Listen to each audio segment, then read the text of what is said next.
الحمد لله نحمده ونستعينه ونستغفره ونؤمن به ونتوكل عليه ونعوذ بالله من شرور أنفسنا ومن سيئات أعمالنا من يهده الله فلا مضل له ومن يضلله فلا هادي له ونشهد أن لا إله إلا الله وحده لا شريك له ونشهد أن سيدنا مولانا محمدا عبده ورسوله أما بعد فأعوذ بالله من الشيطان الرجيم بسم الله الرحمن الرحيم قد أفلح المؤمنون الذين هم في صلاتهم خاشعون والذين هم عن اللغو معرضون إلى آخره. صدق الله العظيم وصدق رسوله النبي الأمين المتين الكريم ونحن على ذلك لمن الشاهدين والشاكرين والحمد لله رب العالمين. اس سے قبل جو ہے حضور صلی اللہ علیہ وسلم کی سیرت کے متعلق آپ نے آپ کی زندگی کے احوال، اسی طریقے سے حضور صلی اللہ علیہ وسلم کی انفرادی، اجتماعی، سماجی زندگی، حضور صلی اللہ علیہ وسلم کے معاملات، ان سب چیزوں کا تذکرہ ہوا. ابھی جو آیت تلاوت کی گئی 18 پارہ سورہ مومنون کی آیت ہے. اس آیت میں ان لوگوں کی تردید کی گئی جو لوگ یہ سمجھتے ہیں یا جن کے ذہن میں یہ چیزیں ہیں کہ اسلام نے جس کو قانونی اعتبار سے کامیاب کہا ہے اس کے خلاف کو کامیابی تصور. مثال کے طور پر یعنی انسان کی ایک سوچ ہوتی ہے کہ کامیاب کون ہے؟ کہا کہ بادشاہ. کامیاب کون ہے؟ کہا کہ وزیر. کامیاب کون ہے؟ کہا کہ اسی طریقے سے دنیاوی اعتبار سے کوئی عہدے پر فائز ہو، کوئی منصب پر فائز ہو یا کسی اعلیٰ درجے کے مقامات پر فائز ہو. انسان کا یقین اور تصور یہ رہتا ہے کہ یہ شخص کامیاب ہے. یہ شخص کیا ہے؟ کامیاب ہے. کہ جس کے پاس دنیا کے اسباب زیادہ ہو اس کی سوچ یہ رہتی ہے کہ یہ انسان کیا ہے؟ کامیاب. لیکن ایک بات ہے کہ سارے کے سارے انسان مل کر کسی کو کامیاب بولتے رہیں لیکن اللہ کہے کہ یہ ناکام ہے، وہ بندہ کیا ہے؟ ناکامی سے ہو. اور سارے انسان جو ہے اس کو ناکام بولتے رہے لیکن اللہ تبارک و تعالیٰ کہے کہ یہ کامیاب ہے، تو وہ کیا ہے؟ کامیاب ہے. اور بندے جس کو ناکام بولے، اللہ کامیاب بولے وہ کامیاب ہے، یا اللہ جس کو ناکام بولے اور بندے اس کو کامیاب بولے تب بھی وہ کامیاب نہیں. یعنی اللہ تعالیٰ بتلائیں گے کون کامیاب ہے اور کون ناکام ہے. وہ کامیاب ہے اور وہ ناکام ہے. اللہ فرماتا ہے کہ قد افلح المؤمنون، کہ وہ لوگ جن لوگوں نے اسلام کو قبول کیا، ایمان کو لایا، اسلامک اعمال کو جنہوں نے اختیار کیا وہ کامیاب ہے. اس کے علاوہ کے لوگ کامیاب نہیں ہیں. پھر اس کے ضمن میں 7 چیزوں کا تذکرہ کیا. کتنی چیزوں کا؟ 7 چیزوں کا. کہا کہ صرف ایمان لانا. ایمان کا مطلب یقین کرنا. کن چیزوں پر یقین کرنا؟ جو اللہ تعالیٰ نے جو چیزیں نازل کی ہے اس پر یقین کرنا. اور پھر کامیابی اصل اعتبار سے اس کا ترجمہ کیا ہے؟ اردو کے اعتبار سے ہم کامیاب بولتے ہیں صرف افلاح، فلاح. فلاح کا مطلب ہوتا ہے اردو کے اعتبار سے صرف کامیاب. لیکن عربی کا جو ترجمہ ہے اس اعتبار سے اس کا مطلب یہ ہوتا ہے کہ کامیابی ایک جگہ نہیں بلکہ دونوں جگہ کامیابی. دنیا میں بھی کامیابی اور آخرت میں بھی کامیابی. اس کو بولتے ہیں فلاح. اس لیے ہم بولتے ہیں نا اذان میں جو کلمات ہم کو سکھائے گئے وہ حی علی الفلاح، حی علی الفلاح، کہ تم کامیابی کی طرف آؤ. یعنی ایسی کامیابی کی طرف جو دنیا میں بھی کامیابی ہوتا ہے، آخرت کی بھی کامیابی. قرآن پاک میں اولئک علی ھدی من ربہم واولئک ھم المفلحون، کہ جو لوگ ہدایت یافتہ ہے یہی لوگ کامیاب ہیں. یعنی دنیا میں بھی کامیاب ہے اور آخرت میں بھی کامیاب. دنیا میں بھی کامیاب ہے اور آخرت میں بھی کامیاب. الذین هم فی صلاتهم خاشعون، اور وہ لوگ کامیاب ہیں جو نمازوں کی حفاظت تو کرتے ہیں لیکن نمازوں کو خشوع اور خضوع کے ساتھ ادا کرتے ہیں۔ صرف نماز پڑھنا نہیں بلکہ نماز کے ساتھ ساتھ نماز میں خشوع اور خضوع کے ساتھ نماز کو ادا کرنا، تو یہ کامیابی ہے۔ والذین هم للزکاۃ فاعلون، اور وہ لوگ جو زکوٰۃ کو ادا کرتے ہیں۔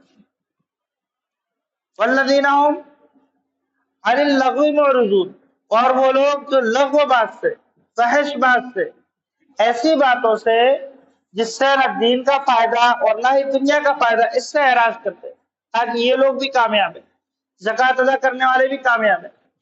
اسی طریقے سے اپنے شرمگاہوں کی حفاظت کرنے والے، اپنے شرمگاہوں کی حفاظت کرنے والے، تاکہ یہ بھی کامیاب ہے۔ اس کا کیا مطلب؟ شرمگاہوں کی حفاظت کرنا کیسی حفاظت؟ مطلب یہ ہے کہ جس راستے کی اور جس چیز کی اللہ نے اجازت دی ہے اور جتنی اجازت دی ہے اتنا ہی اس کا استعمال، اس سے ہٹ کر اس کا استعمال اس کے غیر حفاظت پہ شامل۔ مثال کے طور پر آج بہت سے مقامات پر متاع دے کر، یعنی کچھ رقم دے کر زنا کے راستے کھلے ہوئے، تو آدمی متاع دے کر وہ کام انجام دے، وہ زنا ہے۔ وہ کیا ہے؟ وہ زنا ہے۔ اسی طریقے سے حالت حیض میں شریعت نے منع کیا ہے ان ایام میں، یہ بھی حرام ہے۔ اگر اس طریقے سے کرے شرمگاہ کی حفاظت تو شامل نہیں ہوگا۔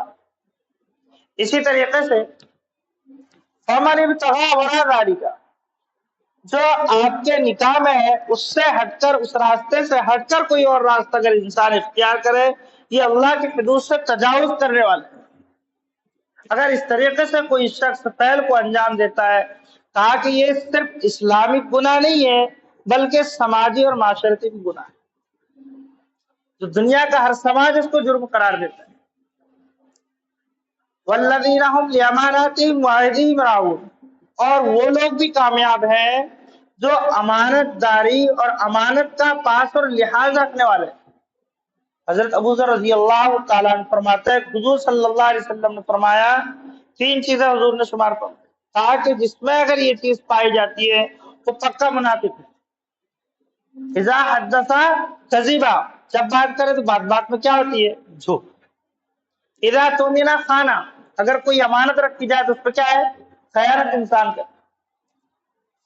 وَإِذَا وَعَدَ أَخْلَفَ، اگر کسی قسم کا کوئی وعدہ اگر کر لے تو وعدے کے خلاف انسان عمل کرے، تاکہ یہ منافق کی علامت ہے۔ اور یہ تمام کی تمام چیز امانت داری میں بھی شمار ہوتی ہے۔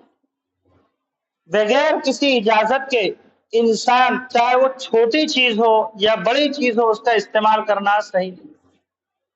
یاد رکھیں، چپل ہی کیوں نہ ہو، چپل ہی کیوں نہ ہو۔ الذین یرثون الفردوس هم فیہا خالدون، اگر ان چیزوں کی کوئی شخص اپنے اندر ان صفات کے ساتھ اگر کوئی متصف ہوتا ہے اور اس پر عمل کرتا ہے تو اللہ فرماتا ہے کہ جنت الفردوس کے یہ وارث ہے۔ یہ کس کے وارث ہے؟ جنت الفردوس کے یہ وارث ہے۔ اس میں سب سے پہلی چیز جو شمار کی ہے، قد افلح المؤمنون الذین هم فی صلاتهم خاشعون، کہ وہ لوگ جو نمازوں کی حفاظت کرنے والے، اور حفاظت ہی نہیں بلکہ نماز کو خشوع اور خضوع کے ساتھ ادا کرنے والے۔ قرآن پاک میں 62 مقامات پر اللہ تبارک و تعالیٰ نے اس کا حکم دیا۔ کتنے مقامات پر حکم دیا؟ 62۔ اگر ایک جگہ بھی حکم دے دیتے اللہ تو ہر بندے کے سب میں وہ چیز تو فرض ہو جاتی، بار بار اس کو کیوں ریپیٹ کیا گیا، کیوں اس کو دہرایا گیا؟ اس کی اہمیت کو بتلانے کے لیے، اس کی فوقیت کو بتلانے کے لیے، اس کی فضیلت کو بتلانے کے لیے کہ یہ کتنا محترم بشان امر ہے، یہ بتلانے کے لیے۔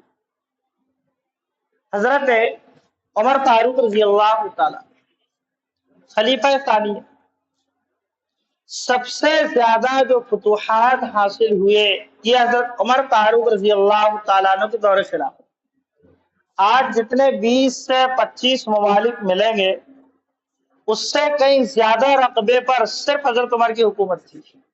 یعنی اتنے بڑے بڑے جو ملک ہیں یہ بڑے بڑے ملکوں کو ملائیں گے، 20 سے 25 ملک بنیں گے، اس سے بھی زیادہ رقبے پر کس کی حکومت تھی؟ حضرت عمر فاروق رضی اللہ۔ ان کی سوچ کیا تھی؟ حضرت عمر فاروق رضی اللہ تعالیٰ فرماتے تھے اگر دریائے فرات کے کنارے پر بھی، اگر دریائے فرات کے کنارے پر بھی اگر کوئی کتا بھوک اور پیاس سے اگر مرتا ہے تو مجھے ڈر ہے کہ کل قیامت کے دن اللہ مجھ سے اس کے بارے میں پوچھے۔ بات سمجھے نا کیا؟ یعنی کس طریقے سے حضرت عمر فاروق رضی اللہ تعالیٰ عنہ کے اندر احساس تھا اور انہوں نے اپنے ماتحت میں عدل و انصاف کو قائم کیا۔ یعنی ہر ایک خالی انسان ہی نہیں بلکہ انصاف تو یہاں تک پہنچ چکا تھا کہ بھیڑیا بھی بکری پر حملہ کیا۔ اتنی بڑی سلطنت کے حاکم حضرت عمر فاروق رضی اللہ تعالیٰ عنہ نے اپنے کارندوں، اپنے جو کارندے ہوتے ہیں نا، وزیر ہوتے ہیں، اپنے ماتحت کے جو حاکم ہوتے ہیں، ان کے پاس ایک لکھ بھیجا، ایک خط بھیجا۔ اس پہ کیا لکھا تھا؟ اِنَّ أَهَمَّ أَمْرِكُمْ عِنْدِي الصَّلَاةُ، اِنَّ أَهَمَّ أَمْرِكُمْ عِنْدِي الصَّلَاةُ، کہ میرے نزدیک سب سے زیادہ اہم امر یہ نماز کی پابندی ہے۔ فَمَنْ حَفِظَهَا حَفِظَ دِينَهُ وَمَنْ زَيَّعَهَا زَيَّعَ دِينَهُ وَزَيَّعَ لِمَا سِوَاهُ۔ جو شخص نماز کی حفاظت کرے گا اس نے اپنے دین کی حفاظت کی، اور جس نے نماز کو ضائع کیا اس نے اپنے دین کو ضائع کیا۔ جب دین کو انسان ضائع کر سکتا ہے تو دوسرے کے حقوق تو بدرجہ اولا وہ ضائع کرے گا، دوسرے کے حقوق تو بدرجہ اولا کیا کرے گا؟ وہ ضائع کرے گا۔ اچھا، یہ لکھنے کی نوبت کیوں آئی؟ کیوں حضرت عمر فاروق رضی اللہ تعالیٰ عنہ نے لکھا؟ اس لیے کہ ہو سکتا ہے کہ ان کے دماغ میں کیا وہ بے نمازی تھے؟ نہیں، ایسا نہیں تھا، بلکہ ممکن ہے کہ ان کے قلب میں، ان کے ذہن میں یہ خیال ہو کہ ہم جو کام کو انجام دے رہے ہیں، رفائی کام ہم کر رہے ہیں، لوگوں کی خدمت کر رہے ہیں، کہ یہ اس امر کی وجہ سے نماز کو اپنے وقت سے مؤخر کر کے پڑھنا، یا دو نماز کو ایک وقت میں پڑھنا، یا نماز کے وقت میں جان بوجھ کر کبھی تاخیر کرنا، کہ ہم زیادہ اہم کام کو انجام دے رہے ہیں۔ اس لیے اس سوچ کو ختم کرنے کے لیے حضرت عمر فاروق رضی اللہ تعالیٰ نے خط لکھا کہ جتنے بھی کام ہیں ان میں سب سے زیادہ محتم شان امر یہ ہے کہ نماز کو اس کے وقت پر ادا کیا جائے، نماز کو اس کے وقت پر ادا کیا جائے۔ سیدنا شیخ عبد القادر جیلانی کو ہم جانتے ہیں نا، بڑے پیر کے نام سے یاد کرتے ہیں۔ حضور پاک صلی اللہ علیہ وسلم نے بھی فرمایا من ترک الصلاۃ متعمدا فقد کفر، اگر کوئی شخص جان بوجھ کر نماز کو چھوڑ دے، کہا کہ اس نے کفر والا عمل کیا۔ اس کا ترجمہ تو اس طریقے سے ہوگا فقد کفر، وہ کافر ہو چکا، وہ کیا ہو چکا؟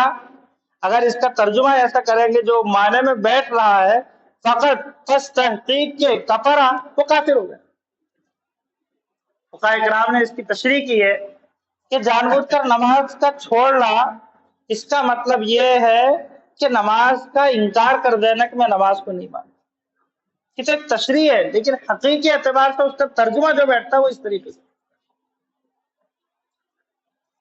حضرت شیخ عبد القادر جیلانی رحمۃ اللہ علیہ فرماتے ہیں کہ جو شخص جان بوجھ کر نماز چھوڑتا ہے، جو شخص جان بوجھ کر کیا کرتا ہے؟ نماز کو چھوڑتا ہے، وقت کے ہونے کے باوجود بھی، یا ٹال مٹول کرتا ہے، یا نمازی ادا نہیں کرتا ہے، حضرت شیخ عبد القادر جیلانی رحمۃ اللہ علیہ فرماتے ہیں کہ ایسا شخص جو جان بوجھ کر نماز کا چھوڑنے والا ہے، جب اس کا انتقال ہو اس کو غسل بھی نہیں دیا جائے گا۔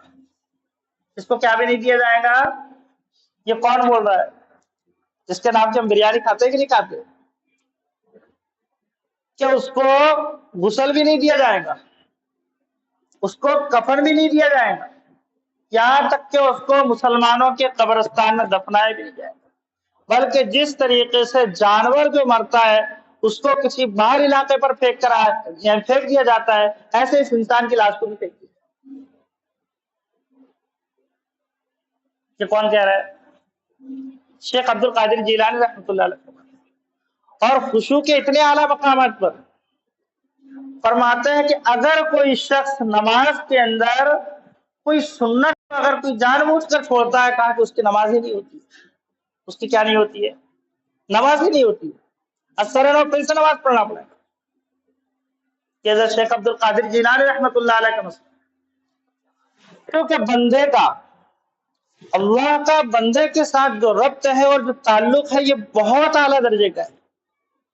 معلوم جب بندہ قرآن پڑھتا ہے وہ یہ کہ اللہ سے یہ بات کر رہا ہوتا ہے، جب بندہ کسی کی مدد کرتا ہے اللہ پاک دیکھ کر خوشی کا اظہار فرماتے ہیں، جب بندہ کسی دو انسان کے ٹوٹے ہوئے دلوں کا جب ہوتا ہے اللہ پاک یہ اعمال کو دیکھ کر مسکراتے ہیں، یا کسی بھی رفائی کام میں جب بندہ آگے بڑھتا ہے اللہ تبارک و تعالیٰ خود بطور فخر کے فرشتوں کے سامنے اس کا تذکرہ فرماتے ہیں۔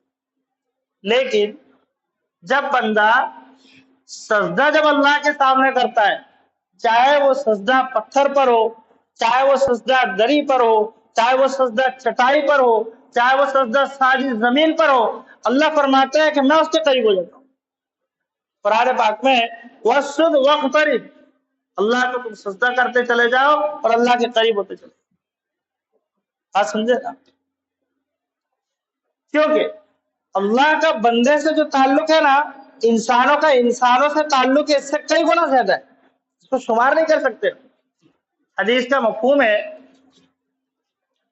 کہ جس طریقے سے یعنی باپ بیٹے کے ایک تعلق ہوتا ہے، بھائی بہن کا تعلق ہوتا ہے، یا اور بھی دیگر رشتے دار ہیں جو ایک دوسرے کا تعلق ہوتا ہے، اس سے کئی گنا کئی ہزار گنا زیادہ تعلق اللہ کا اپنے بندوں کے ساتھ ہوتا ہے۔ اللہ کا کس کے ساتھ ہوتا ہے اس کو شمار نہیں کر سکتے۔ حدیث کا مفہوم ہے، حضور صلی اللہ علیہ وسلم نے فرمایا کہ اگر کوئی شخص بغیر ریاکاری کے، ریاکاری مطلب سمجھے نا، دکھلاوا، کیا دکھلاوا ہمارے ساتھ ہوتا ہے نا، اگر کبھی کسی نے دروازہ کھٹکھٹایا، آپ فلانے صاحب یا حاجی ابھی قرآن پڑھ رہے، کیا کر رہے، یا پھر ابھی نماز پڑھ رہے، اب وہ معلوم ہے کہ کوئی آئے تو اپنی نماز کو اور بڑھا دیتے، کیا کر دیتے، نماز کو اور زیادہ بڑھا دیتے، یا پھر کوئی انتظار میں بیٹھا اپنے تسبیحات کو اور معلوم ہے کہ ہم نفلی اذکار ادا کر رہے ہیں اور ہم سے کوئی ملاقات کرنے کے لیے آیا، آپ نفلی اذکار کو چھوڑ کر پہلے آپ اس سے ملاقات کریں۔ بات سمجھے گا نہیں سمجھے؟ تو بغیر کسی ریاکاری کے اگر کوئی شخص وضو کرتا ہے جس میں کسی قسم کا ریا نہ ہو، کسی شاعر نے کیا کہا ہے کہ ہماری غفلت کا کیا کہنا اور ہماری ذلت کا کیا کہنا، گناہ تو پھر گناہ ہے، ہماری عبادتیں بھی مجرمانہ، کہ ہم جو عبادت کر رہے ہیں اس پہ بھی ریاکاری کیا ہوتی ہے، شامل ہوتی ہے۔ حضور صلی اللہ علیہ وسلم نے فرمایا کہ اگر کوئی شخص صرف اخلاص کے ساتھ اللہ کی رضا کے لیے بغیر کسی ریاکاری کے اگر کوئی شخص وضو کرتا ہے اور وضو کرنے کے بعد سچے دل سے 2 رکعت نماز ادا کرتا ہے، یہ زندگی بھر کی نماز تو ریاکاری کے ساتھ پڑھی اس سے کئی گنا زیادہ، کئی گنا زیادہ افضل، کئی گنا زیادہ افضل۔ حضور صلی اللہ علیہ وسلم نے تو صحابہ اکرام کو ایک پہاڑ کی چوٹی پر حفاظت کے لیے کھڑا کیا تھا۔ اب انہوں نے طے کر لیا کہ جب دونوں اپن حفاظت کے لیے ہے تو ایک جاگتا ہے ایک سو جائے۔ اب جو جاگنے والے صحابی تو انہوں نے سوچا کہ میں کیا کروں گا، اس لیے میں 2 رکعت نفل پڑھ لیتا ہوں، نیت باندھی، سورہ کہف پڑھنا شروع کر دی، تیروں پر تیر لگتے چلے گئے، لیکن وہ نماز اور اللہ کے ساتھ ان کا ایسا ربط ہے کہ اس کی طرف دھیان ہی نہیں دیا۔ لیکن جب خون جب زیادہ بہنے لگا اور ایک غشی طاری ہونے کی جب نوبت آئی تو فوراً اپنے ساتھی کو یعنی اٹھایا، جگایا اس کو اور کہا کہ مجھے اگر اپنا فرض منصبی چھوٹنے کا اندیشہ نہ ہوتا تو میں پوری سورہ کہف پڑھے بغیر نماز کو یعنی 20 سے بھی نہیں توڑتا۔ بہرحال خلاصہ کلام یہ ہے، قد افلح المؤمنون، کہ دنیا والے انسان یا دنیا دار کسی کو بھی کامیاب سمجھے، اللہ فرماتا ہے کہ کامیاب وہ شخص ہے جس نے اسلام کو قبول کیا، جس نے ایمان کو قبول کیا، اور پھر اس کے ساتھ وہ لوگ کامیاب ہیں جو نماز تو پڑھتے ہیں، نماز کے اندر خشوع اور خضوع کو اختیار کرتے ہیں۔ اسی طریقے سے دوسرا حکم یہ ہے جو زکوٰۃ ادا کرنے والے فضول اور لغو کام سے بچنے والے ہیں۔ حضرت لقمان حکیم، ان سے کسی نے پوچھا، کتنی اعلیٰ درجے کی شخصیت ہے آپ جانتے ہوں گے، لقمان حکیم کون ہے؟ ان سے کسی نے پوچھا کہ آپ کی کامیابی کا راز کیا ہے؟ حضرت لقمان حکیم نے یہ نہیں بتلایا کہ میں ساری رات بہت بڑا اعمال کرتا ہوں، بس کہا کہ دو چیزیں، قرآن کی تفسیر میں کتنی چیزیں ہیں؟ دو چیزیں، کہا کہ فضول اور لغو کام سے میں بچتا ہوں اور امانتوں کو میں اس کا پاک اور لحاظ کرتا ہوں۔ بس ان دو چیزوں کی وجہ سے اللہ تبارک و تعالیٰ نے مجھے یہ فوقیت اور فضیلت عطا فرمائی۔ تیسری چیز اپنے شرمگاہوں کی حفاظت، چوتھی چیز زکوٰۃ کو ادا کرنا، اور پانچویں چیز ہے کہ الذین هم فی صلاتہم خاشعون، نمازوں کو اپنے اوقات کے ساتھ پابندی کے ساتھ ادا کرنا۔ اگر یہ چیزیں انسان کی زندگی میں شامل ہوں گی، اللہ دنیا میں بھی کامیابی عطا فرمائیں گے اور آخرت میں بھی کامیابی عطا فرمائیں گے۔ اللہ عمل کی توفیق۔